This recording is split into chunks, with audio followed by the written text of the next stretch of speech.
Come in, friends. The door is open. Won't you sit down? No, not there. Sit by the fire. Let the bristling flames warm you. It is chilly in here, as if the cold air of death were in the room. The door is closed. The demons are ready. Clutch your chair. You are trapped in the Chamber of Chills.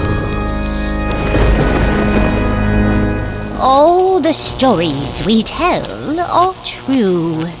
We believe in ghosts. Do you?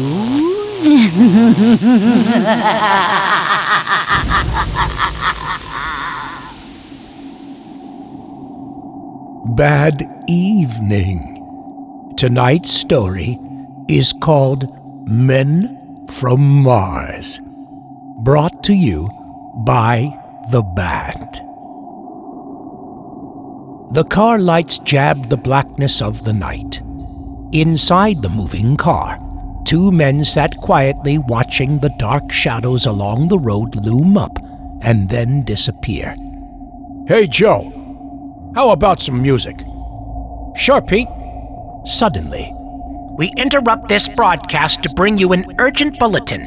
An unknown object has crashed onto Highway 44, 2 miles out of Hicksville. Light rays have been coming out of the hole this object made when it crashed. All motorists are warned to get off the highway. The police have been alerted. We now continue music for midnight. Did you hear that, Pete? Good heavens!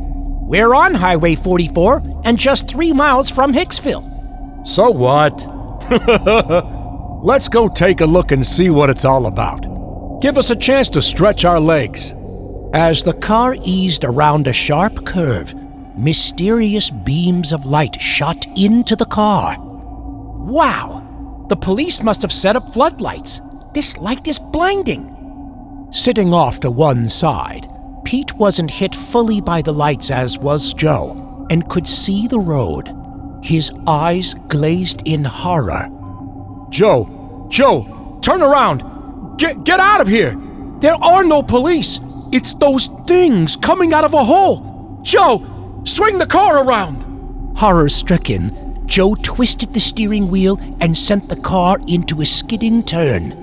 Pete plunged his head out of the window to see if the things were following them. Go, Joe! Go! They're coming after us!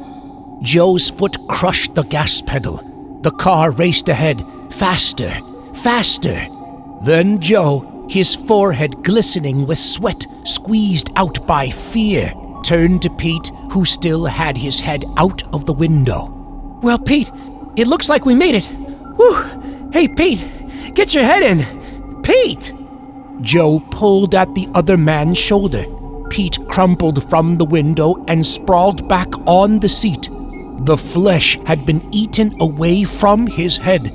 Grinning at Joe was a skull. The fingers of Joe's hands dug into the steering wheel. Joe's body froze into a petrified lump. A grinding noise was coming up behind the car. Biting white light was flooding the car. Light which gnawed at the flesh of the man hanging on to a car's steering wheel, hurtling down a closed highway.